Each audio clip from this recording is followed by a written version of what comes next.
Welcome to While Gremlins Sleep, podcast for parents finding a little space in the quiet hours. I am so glad you're here. Whether you're folding laundry, scrolling in the dark, or just finally settling down for the day, this is your place to breathe, laugh, and feel a little less alone in the middle of it all. So settle in, the gremlins are sleeping, and this time is yours. Hey y'all, so glad you're here. Honestly, if you're listening to this, chances are the house is finally still, the babies are asleep, or, you're finally just taking a moment to yourself. My kids are down for the night for the first time. I'm sure they'll wake up at some point. We get to do this again, but, just wanting to create a little space for us to talk. So, parenting doesn't really check out at bedtime. Sometimes it feels like the real work or the real overthinking happens once they're asleep. So, in this first episode, welcome. Just wanted to tell you what this podcast is kind of all about. While Gremlins Sleep. Called that because that's what I swear my kids feel like half the time. My husband nicknamed my daughter the tiny dictator. She is 2 and feral, but, magical as well. So, when they do finally crash out and there's some time where we as parents can just breathe, I hope that's where you join me here. A place to connect, a place to engage, and really it's going to be a whole bunch of stream of consciousness kind of rambling and sharing parenting stuff that's happened over the week. But, moms, dads, we are doing so much as parents and life is busy, and sometimes it's nice just to have a place to go, hey, I'm going through that too, or I connect with that too. So yeah, this podcast is for us. It's for the parents in the trenches who need to throw on some headphones while you're doing dishes or, up at 3 a.m. nursing a baby. And just connect with the parenting mess and swap war stories, and really just a place for you to know you're not alone. So, thank you so much for joining us, and let's get into it. So I want to talk about the idea of healing out loud, or healing loudly, or, sharing your stories. As I was putting my daughters to bed tonight, how you have to, as a parent, wait for them to be fully asleep before you can ninja out of their room and hope they stay asleep. But, I was scrolling through TikTok and, I think with it being Domestic Violence Awareness Month for October, so many people are coming forward and sharing their stories and helping all of us find community, and knowing that we don't have to heal quietly and we don't have to be silent anymore, and we can use our voices. And I know I should have learned this so much younger, but this is such a new concept to me. And it's one that I'm working very hard to teach my daughters, or my children. But I am just so impressed with all of these people and the stories they share. And I'm scrolling through and I'm like, hey, wait, me too. Hey, wait, I went through that too. Oh my gosh, I am not alone. And I think that is so much the beauty and freedom of this healing journey, and knowing that I don't know, maybe you just have to have lived it, but to read something or hear something or, see another human face and go, oh my gosh, I felt so alone in that moment, or I felt so alone in that marriage, and I was not the only one to have gone through this, and let's heal together. Let's shout our stories from the mountains, because I think it really is healing each other. And even just the act of saying what we went through out loud, it's incredible the difference that people are making. So I do want to share a story of, I think, honestly, this is so embarrassing, but it's the first time I experienced the idea of taking up space and being allowed to speak or be heard, or not have to be in like a full servanthood, full submission kind of role.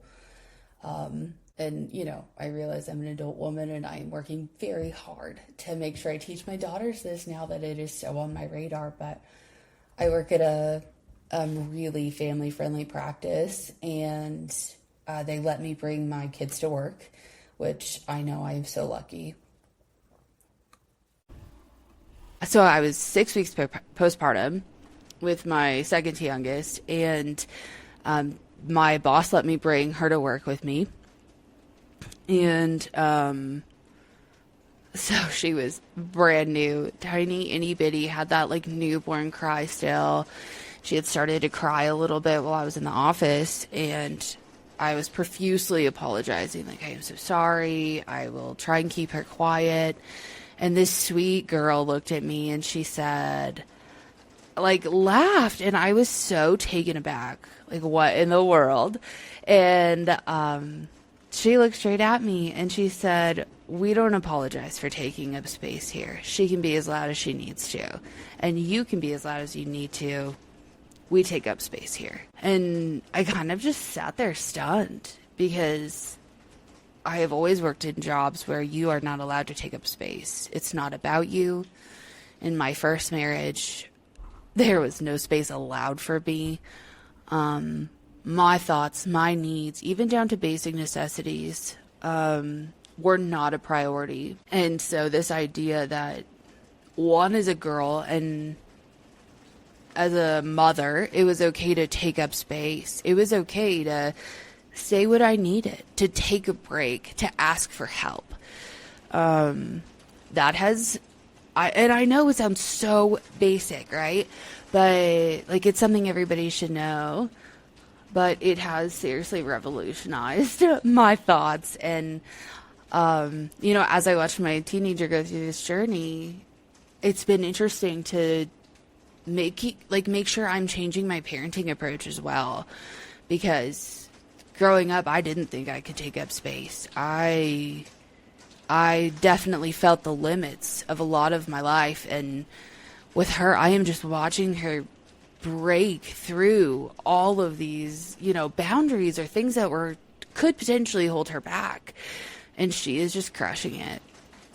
One of the big fights with our family and her is not our in-home family, like people on the outside judging her, is that she is so like just herself. And she was in a concert one time, like a school performance, and she said, yeah, I'm gonna wear a suit to that, not a dress. And the family freaked out.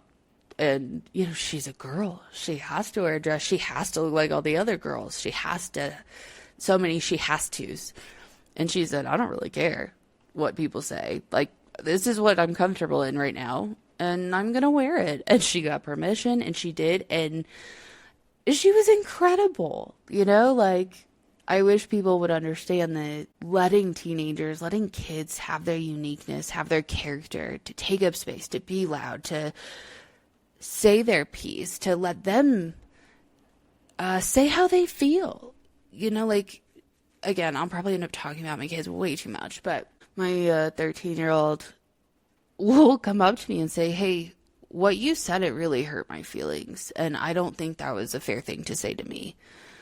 And I am so proud of her. And I mean, again, that requires so much ego-free parenting, which is something, my husband's a therapist, and we talk about this all the time, the idea of ego-free parenting, and he's writing some stuff about it, and I'm sure he'll be on the podcast to talk about it, because it really has revolutionized our lives as parents, the idea of ego-free parenting. It's not giving them control of everything, but it's letting our kids come to us and say, hey, you hurt my feelings, or hey, I didn't like this, or like in this case, she will say, like, I don't think that should be a boundary I have, or I should be allowed to wear whatever outfit I want, and as long as it's appropriate, like, you do you, girl, as long as you're happy and comfortable and, a good human and good member of society, like, we'll figure it all out. But, yeah, I think it's so important that our kids, and I say daughters because that's what I have, but it's so important that I think our kids should be able to come to us and say, hey, I didn't like the way that this happened, or I didn't like the way so-and-so treated me, or this is what happened, and to be believed. I've had some traumas in my life where so much of it was because I wasn't believed. And so I think when we give our kids the space to, make noise, to be themselves, to be genuine to who they are and who they're becoming and what they want in the world, it creates this beautiful space. And, trying to wrap this full circle here, so often I have to work through my own traumas in my head very quickly before I say something parent-wise, because I don't want my trauma or my old beliefs or old ways of thinking or how I was raised to creep into my parenting. And I want so much better for my kids. And I hope that, I'm going to wrap this up, but this podcast is so much just me sharing my journey, me sharing my thoughts. I am not brave enough to get on TikTok yet, with my face, but I'm sure I'll get there one day because I'm learning to not care and take up space, not to sit in isolation and silence, but I'm learning there is room for all of us. There is room for all of our stories. There is so much healing and so much, what's the right word? Camaraderie, maybe? I don't know. It just feels good to know we're not alone. That as women, nothing was wrong with me. I just was in a bad situation and I got hurt. And when you have an abuser, it changes who you are and it changes the way you react, and it's a slow fade. It is so slow how it just gets a hold. And, with October being Domestic Violence Awareness Month and having girls and going on this healing journey, I keep calling that, but as we heal out loud, I am so humbled to share and hear other people's stories.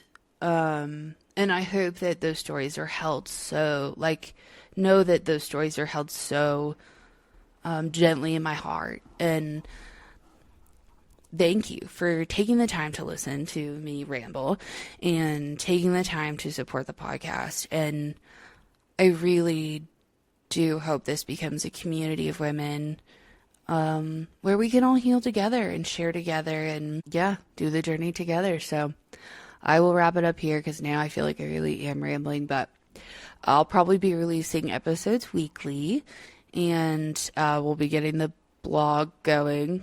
So thank you so much for being here and for listening and supporting me. And I can't wait to hear all of your stories too.